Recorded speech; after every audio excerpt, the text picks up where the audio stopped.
Hello दोस्तों। हमने last video में रिलेटिव प्रोनाउन हु को हमने सीखा था। ठीक दोस्तों, इस वीडियो में क्या सीखेंगे? इस वीडियो में हम हु के बारे में सीखेंगे। वो हमने सीख लिया है। इस वीडियो में हम रिलेटिव प्रोनाउन हुम के बारे में सीखेंगे। तो दोस्तों चलिए हम अपने वीडियो को प्रॉपर स्टार्ट करते हैं। तो हमारा सा प्यारा सा टॉपिक चल रहा था रिलेटिव प्रोनाउन। प्यारा सा टॉपिक चल रहा था रिलेटिव नाउन, राइट। हमारा ये प्यारा सा टॉपिक चल रहा था, रिलेटिव प्रोनाउन। और आज मैं सीखना था रिलेटिव प्रोनाउन हुम के बारे में। रिलेटिव प्रोनाउन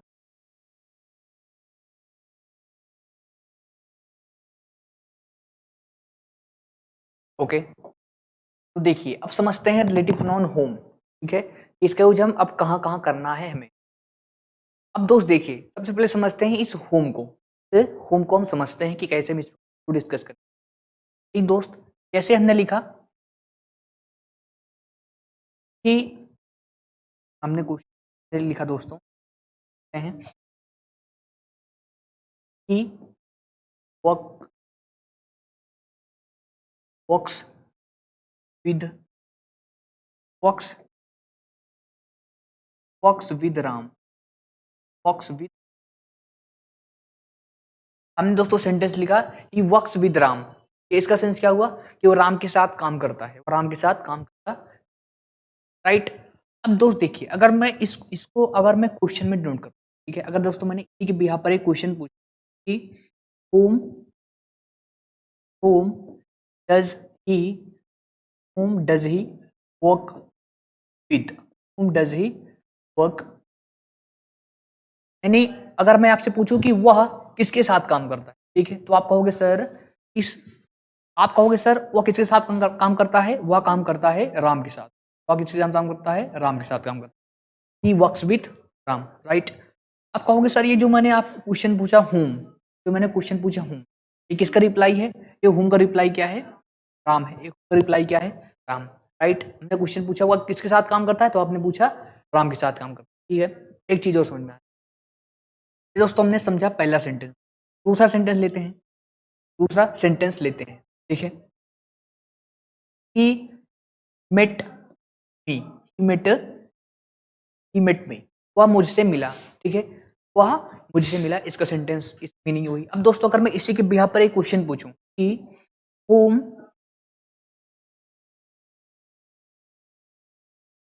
did he,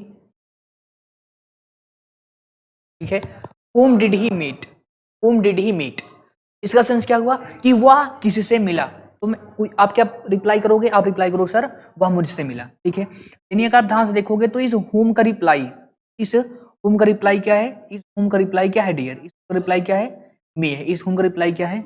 इस होम का रिप्लाई क्या है? सिंपली। अब एक बात दोस्तों मुझे आप बताना कि यहाँ पर मी कैसे काम कर रहा है? यहाँ पर राम और मी क्या ऑब्जेक्ट है कि सब्जेक्ट है? ठीक है, तो आप कहोगे सर हम देखते हैं। आप कहोगे सर कि प्रीपोजिशन है, राइट। प्रीपोजिशन है, क्या है? प्रीपोजिशन। और हम जानते हैं कि प्रीपोजिशन के बाद हम क्या यूज करते हैं? प्रीपोजिशन का ऑब्जेक्ट यूज करते हैं। यानी राम क्या है दोस्तों? ऑब्जेक्ट है। राम क्या है? ऑब्जेक्ट है। तो अगर आप कहोगे सर कि जो हुम का रिप्लाई क्या है? राम तो ही है, इसका मतलब दोस्तों ये जो हुम है, ये भी क्या है? ये भी तो ऑब्जेक्ट ही है। ये भी क्या है? ये भी ऑब्जेक्ट ही, ये भी क्या है? ऑब्जेक्ट तो ही है। ठीक है, यानी यहाँ राम भी ऑब्जेक्ट है और इस होम का रिप्लाई क्या है? राम, मतलब इस होम भी क्या है? ऑब्जेक्ट है, भी क्या है? ठीक है, आगे देखते हैं। यहाँ समझो दोस्तों, ये क्या है? आप कहोगे सर ये वर्ब है, ठीक है। हम जानते हैं वर्ब के पहले क्या आता है? सब्जेक्ट, और वर्ब के बाद दोस्तों क्या आता है? ऑब्जेक्ट, ठीक। वर्ब के पहले सब्जेक्ट और वर्ब के बाद क्या आता है? ऑब्जेक्ट, ठीक है। और मैं आपसे पूछूं भाई बताओ आप इस होम का रिप्लाई क्या है? आप कहोगे सर इस होम का रिप्लाई क्या है? मी है। और मी क्या है यहाँ पर? मी यहाँ पर है ऑब्जेक्ट। मी यहाँ पर दोस्तों क्या है? ऑब्जेक्ट है, ठीक है, ऑब्जेक्ट है। यानी इसका मतलब होम क्या है? होम यहाँ पर भी क्या है? ऑब्जेक्ट है। होम यहाँ पर क्या है? ऑब्जेक्ट है। होम यहाँ पर दोस्तों क्या है? ऑब्जेक्ट है। पर क्या है? ऑब्जेक्ट है, ठीक है। ये बात क्लियर। यानी आपने एक बात समझी क्या कि होम यहाँ पर कैसे काम कर रहा है? ऑब्जेक्ट की तरह काम।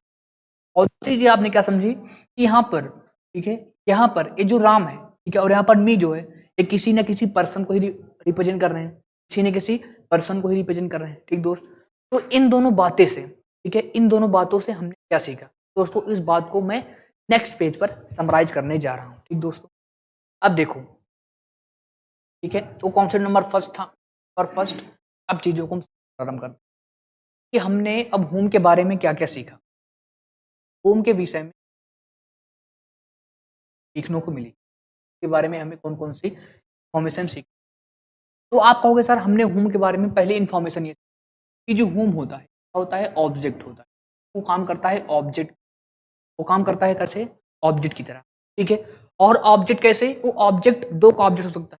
ठीक है, क्या तो हो सकता है object, object object of the preposition, object of the verb, या तो क्या हो सकता है दोस्तों, किसी वर्ब का ऑब्जेक्ट हो सकता है। ठीक है, क्या ऑब्जेक्ट, या ऑब्जेक्ट ऑफ द, या ऑब्जेक्ट ऑफ द प्रीपोजिशन, क्या वो प्रीपोजिशन का ऑब्जेक्ट हो, प्रीपोजिशन का ऑब्जेक्ट हो सकता है। कैसे दोस्तों समझ, अगर ध्यान से देखोगे तो यहाँ पर विथ प्रीपोजिशन है और यहाँ पर जो राम है इस विथ का ऑब्जेक्ट है, और यहाँ पर देखोगे विथ यानी जो राम है किसका ऑब्जेक्ट है, object, object of the preposition, इसका ऑब्जेक्ट है ऑब्जेक्ट ऑफ द,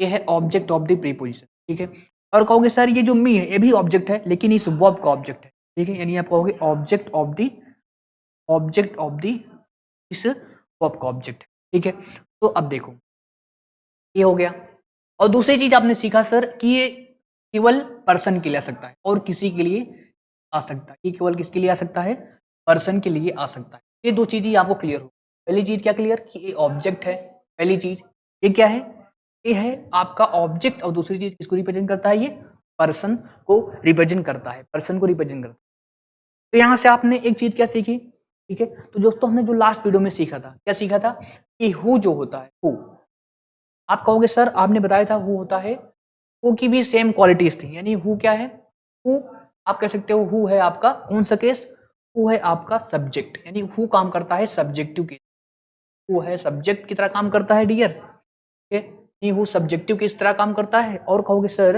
ये जो हुम है, आप कहोगे सर ये जो हुम है कैसे काम करता है, ये काम करता है ऑब्जेक्ट की तरह, काम करता है किसकी तरह, ऑब्जेक्ट की तरह काम करता है दोस्तों, ऑब्जेक्ट। हाँ ठीक, बहुत अच्छी बात है, तो यहाँ से ये बात क्लियर हो गई, यहाँ से ये बात आपकी क्लियर हो गई होगी। एक दोस्त,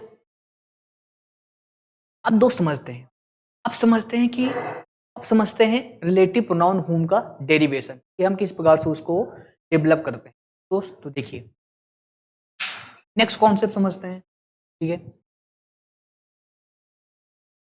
कॉन्सेप्ट सेकंड में हम इस बात को समझने का प्रयास करते हैं। ओके, तो देखिए अब दोस्त देखिए, यहां से हमने समझ लिया, अब समझते हैं इसका डेरिवेशन, समझते हैं इसका डेरिवेशन। जैसे हमने कहा, ठीक है, हमने अब इसको समझते हैं, जैसे हमने कहा राम मेट द बॉय, हम इसको थोड़ा चेंज करते हैं, राम मेट द गर्ल, ने कहा Ram met the girl and I know her very well, I know her very well. दोस्त हमने एक यहाँ पर स्टेटमेंट लिखा गया कि Ram met the girl, Ram met the girl and I know her very well.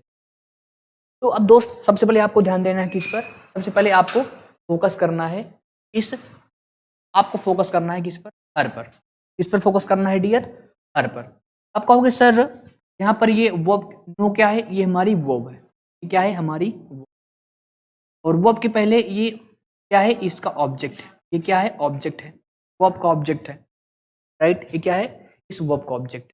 Okay, फिर दोस्तों मैं आपसे पूछूं बताओ ये आई क्या है यहाँ पर, ठीक है, यहाँ पर मैं आपसे पूछूं दोस्त की एंड क्या है, तो आप कहोगे सर एंड जो है राम मेट द गर्ल एक क्लॉज है और आई नो हर वेरी वेल एक क्लॉज है, इन दोनों क्लॉजेस को आपस में कनेक्ट करा इसलिए एंड क्या हो गया, एंड हो गया कंजंक्शन, क्या हो गया एंड, यहाँ पर क्या हो गया डियर, यहाँ पर क्या हो गया, ठीक है।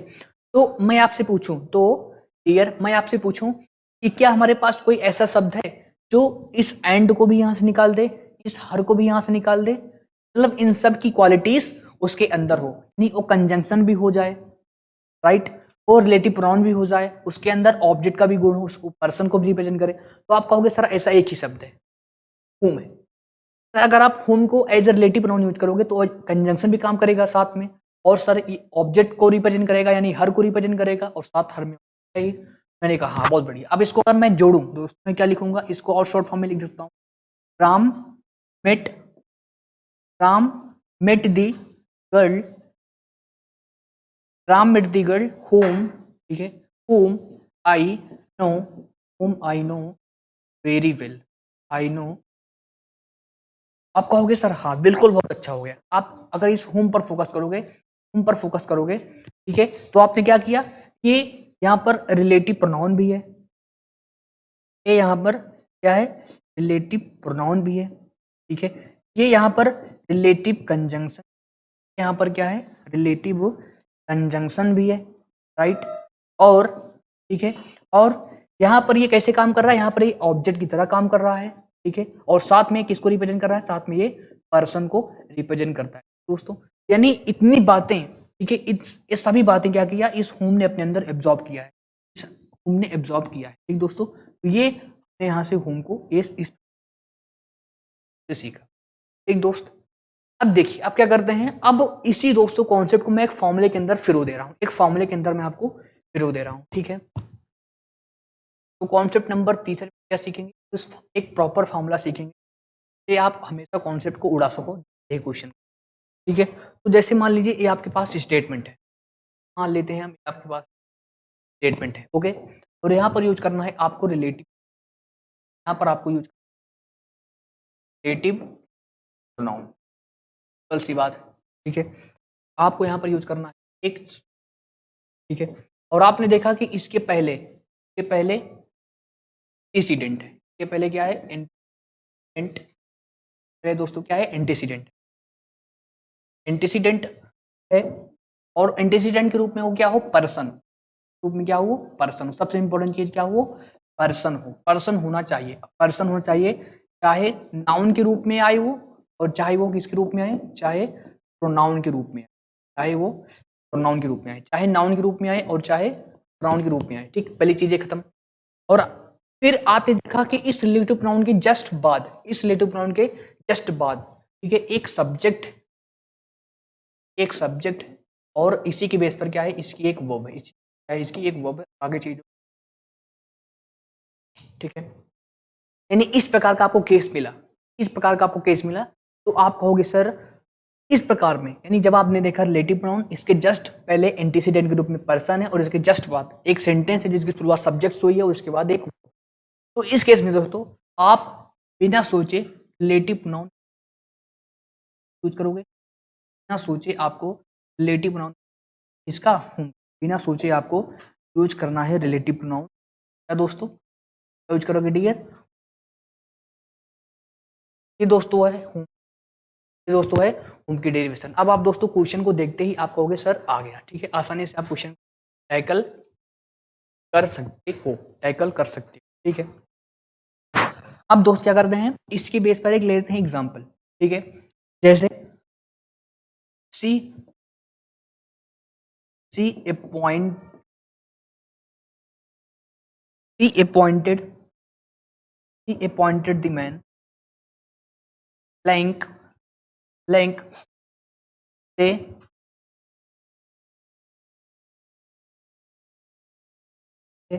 worked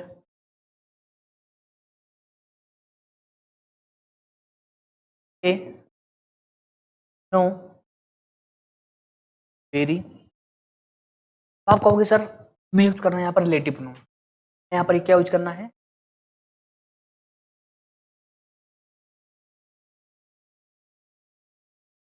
आपने देखा इस रिलेटिव प्रोनाउन के जस्ट पहले क्या है, एंटीसीडेंट नाउन के रूप में एक पर्सन है, और इस रिलेटिव प्रोनाउन के जस्ट बाद क्या है, एक सब्जेक्ट है, तो आप बिना सोचे क्या लगाओगे, लगाओगे बिना सोचे, means she appointed the man whom they know very well, whom they know very well, sentence है बिल्कुल सेंटेंस क्या है, बिल्कुल करेक्ट है। ठीक, तो इस प्रकार से आप चीजों को टैकल करोगे, इस प्रकार से चीजों को आप टैकल। ठीक दोस्तों, सो अब वो आगे सीखते हैं ये क्या तरीका। अब बात करते हैं नेक्स्ट कॉन्सेप्ट नंबर 4, बात करेंगे।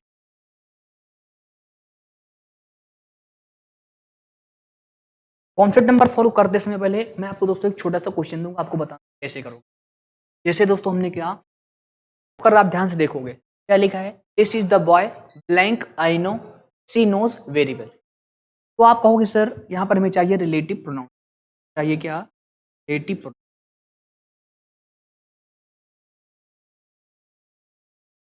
यहाँ पर आपको चाहिए क्या, रिलेटिव प्रोनाउन। ठीक है, और आपने देखा कि इस रिलेटिव प्रोनाउन के जस्ट पहले क्या है, एक एंटीसीडेंट के रूप में क्या है, एक हमारा नाउन है। ठीक है, और आपने देखा इसके पहले ये जो सेंटेंस लिखा है, ठीक है, आप कहोगे सर एक सेंटेंस ये कंप्लीट हुआ और इसके कंप्लीट होने के बाद फिर से एक नया सेंटेंस आ गया, फिर से एक नया सेंटेंस वाला सेंटेंस। ठीक है, तो दोस्तों अगर आप ध्यान से देखोगे तो ये जो आपने लिखा है आई नो, ये क्या है, ये है एक्स्ट्रा, ये क्या है, एक्स्ट्रा। ठीक है, ये क्या है, एक्स्ट्रा, मतलब इसकी सेंटेंस में कोई भी आवश्यकता नहीं थी, ये एक्स्ट्रा है। ठीक है, यानी आपको फोकस करना है इस पर, इस वाले सेंटेंस पर आपको फोकस। तो अगर आप ध्यान से देखोगे तो इसकी स्टार्टिंग किससे हुई है, सब्जेक्ट से हुई है। क्या हुई है, सब्जेक्ट से। यानी इसका चाहिए हमें क्या, इसका चाहिए हमें ऑब्जेक्ट। तो यहाँ पर क्या यूज करोगे आप, तो यहाँ आप यूज करोगे होम, रिलेटिव प्रोनाउन किसका यूज करोगे, होम का यूज करोगे। तो this is the boy whom I know she knows very well. ठीक है, तो यहाँ से ये आपका सेंटेंस इस प्रकार से आप करेक्ट कर लो। ठीक दोस्त, तो अब ये जो हमने कॉन्सेप्ट सीखा, अब ये जो हमने इस तरीके से सीखा, इसको हम क्या करते हैं, नेक्स्ट कॉन्सेप्ट में इसको हम समराइज करते हैं। ठीक दोस्त, कैसे करोगे, जैसे मान लीजिए दोस्तों आपके पास यहाँ पर एक सेंटेंस है, जैसे मान लीजिए यहाँ पर आपके पास एक सेंटेंस और यहाँ पर आपको यूज करना है एक रिलेटिव प्रोनाउन। यहाँ पर आपको यूज करना है क्या, एक रिलेटिव। आप कहोगे सर ओके, यहाँ करना है एक रिलेटिव, और इस रिलेटिव प्रोनाउन के पहले, रिलेटिव प्रोनाउन के पहले क्या है, एंटीसीडेंट है, एंटीसी, और एंटीसीडेंट के रूप में, और एंटीसीडेंट के रूप में क्या है डियर, पर्सन है। पर्सन होना चाहिए सबसे, पर्सन है। ठीक दोस्तों, क्या होना चाहिए, पर्सन। और आपने देखा, और आपने देखा इस रिलेटिव प्रोनाउन के पहले, ठीक है, एक सेंटेंस आया जिस सब्जेक्ट है, सब्जेक्ट है और वर्ब है, आगे कुछ चीजों, फिर दोस्तों कॉमा है या कॉमा नहीं भी हो सकता है, फिर एक सेंटेंस फिर से स्टार्ट है, फिर उसके सब्जेक्ट से स्टार्टिंग हुई, फिर एक वर्ब है और आगे चीजों को एक्सप्लेन। आप कहोगे सर ये क्या हो रहा है, आप कहोगे सर ये क्या हो रहा है, मैं कहूँगा कुछ नहीं, बराबर इसको ध्यान से आपके देखो। तो इसको अगर ध्यान से देखोगे तो आपने देखा इस रिलेटिव प्रोनाउन के पहले एंटीसीडेंट के रूप में क्या है, पर्सन है, और इसकी जस्ट बात क्या है, एक सेंटेंस है जिसकी शुरुआत सब्जेक्ट हुई है, और फिर से एक सेंटेंस है जिसकी शुरुआत किससे हुई है, सब्जेक्ट हुई है। तो ये जो सेंटेंस होता है, ये जो सेंटेंस दोस्तों होगा, ये क्या होगा, एक्स्ट्रा। ये दोस्तों क्या होगा, क्या होगा, मतलब इसकी सेंटेंस में कोई भी आवश्यकता नहीं, ये सेंटेंस में आया है केवल आपको, आपको केवल बिफुल करने के लिए। ठीक दोस्तों, तो कहीं ना कहीं ये क्या होगा, एक्स्ट्रा होगा, इसका हमारे सेंटेंस पर कोई भी इफेक्ट नहीं पड़ेगा। आपको ध्यान देना है कि इस पर, इस वाले पर। अगर आप ध्यान से देखोगे तो अगला सेंटेंस उसके बाद किससे हुई है, सब्जेक्ट हुई है। इस सब्जेक्ट से अगर हुई है तो दोस्तों क्या लगाओगे, यहाँ पर आपको रिलेट होम यूज करना है, होम का यूज। ठीक दोस्तों, और ये बेसिक सा कॉन्सेप्ट मैंने आपको सिखा दिया। ठीक दोस्तों, ये नहीं देखोगे तो ए यहाँ पर आपका एंटीसीडेंट मिलेगा, ठीक है, relative pronoun home. I no एक सेंटेंस नहीं मिला जो कि एक्स्ट्रा है, कोई मतलब नहीं है, और अगला जो सेंटेंस शुरुआत किसी भी सब्जेक्ट से, तो इसी के बेस पर क्या लगाओगे, यहाँ पर होम का यूज करोगे। इस प्रकार से आप सेंटेंस को आसानी से कर सकते हो, इस प्रकार से आप सेंटेंस को आसानी से कर सकते। ठीक दोस्त, सो अब देखिए, तो हमने अभी तक दो फॉर्मूले सीखे, उन दो फॉर्मूलों को मैं कर रहा हूँ। ठीक दोस्तों, ठीक है, तो हमने फॉर्मूला नंबर फर्स्ट सीखा। ठीक दोस्तों, उसको मैंने समझाया। मैं दोस्तों क्या कर रहा हूँ, आपके लिए समराइज कर रहा हूँ। क्या कर रहा हूँ दोस्तों, पहला दोस्तों हमने कॉन्सेप्ट सीखा कि यहाँ पर आप यूज करोगे, आप रिलेटिव प्रोनाउन होम कब यूज करोगे, समझते हैं। आपने यूज रिलेटिव प्रोनाउन होम कब यूज करोगे, जब इसके पहले एंटीसीडेंट हो, क्या हो, एंटीसीडेंट, और एंटीसीडेंट के रूप में दोस्तों क्या हो, पर्सन हो, पर्सन हो, और चाहे नाउन हो, चाहे वो नाउन हो, एक डियर, और चाहे वो प्रोनाउन हो, और चाहे वो प्रोनाउन हो, चाहे वो नाउन हो और चाहे प्रोनाउन हो, ठीक है। और इसके बाद एक सेंटेंस है जिसमें क्या है, स्टार्टिंग सब्जेक्ट, और सब्जेक्ट के बाद क्या है, सब्जेक्ट के बाद क्या है, इसकी वर्ब है, और आगे चीजों को एक्सप्लेन, आगे की जो, तो इस केस में क्या लगाओगे, रिलेटिव प्रोनाउन। ठीक दोस्त, second concept, concept number second, अब इसको ध्यान से देखिए, ठीक है। यानी आप रिलेटिव प्रोनाउन होम का यूज कब करोगे, आप रिलेटिव प्रोनाउन होम का यूज कब करोगे, जब इसके पहले क्या है, एंटीसीडेंट है, क्या है, एंटीसीडेंट, और एंटीसीडेंट के रूप में, और एंटीसीडेंट के रूप में क्या है, कोई पर्सन है, क्या है, कोई पर्सन है। और आपने देखा इस होम के बाद, यानी इस रिलेटिव प्रोनाउन के बाद क्या है, दो सेंटेंस है, और दोनों की शुरुआत किससे हुई है, सब्जेक्ट से हुई है, ठीक है। दोनों शुरुआत किससे हुई दोस्तों, हुई है, सब्जेक्ट से हुई, स्टार्टिंग किससे हुई है, सब्जेक्ट से हुई है, सब्जेक्ट से। इस प्रकार आपको सेंटेंस यदि आपको मिल रहा है, ये दोनों की स्टार्टिंग किससे हुई है, सब्जेक्ट से हुई है, दोनों की स्टार्टिंग किससे हुई है दोस्तों, सब्जेक्ट से हुई है। तो आप क्या करोगे, तो इस सेंटेंस पर आप फोकस नहीं करोगे, ये क्या होगा, ये होगा एक्स्ट्रा, दोस्तों क्या होगा, ये एक्स्ट्रा होगा, ठीक है। आपको फोकस करना है इस वाले पर। अगर अगला सेंटेंस भी सब्जेक्ट से स्टार्ट हुआ है तो इसका चाहिए हमें ऑब्जेक्ट, तो ऑब्जेक्ट रूप में हमने क्या यूज कर दिया है, दोस्तों। तो ये दो इंपॉर्टेंट फॉर्मूले हमने इस क्लास में सीखे, और इससे हमने एग्जाम्पल भी सीखे, ठीक दोस्तों। तो यहाँ से हो गई बात, ठीक। तो इस वीडियो में हमने कंप्लीटली होम को सीख लिया, ठीक दोस्तों। एग्जामिनर होम में अब इससे ज्यादा आपको परेशान नहीं कर सकता, ठीक दोस्तों। तो अब दोस्तों क्या करेंगे, नेक्स्ट क्लास में हम अब सीखेंगे, हमने हु दोस्तों सीख लिया, हमने होम सीख लिया दोस्तों। हम नेक्स्ट क्लास में सीखेंगे हु वर्सेस होम दोस्तों। अब सीखेंगे हम होम और होम को आपस में सीखेंगे, और इसके बेस पर होम और हु से रिलेटेड क्वेश्चन भी करेंगे, ओके दोस्तों। तो आशा करूँगा वीडियो को पसंद आई हो, वीडियो को लाइक करें, शेयर करें, और चैनल को सब्सक्राइब करें। Thank you very much.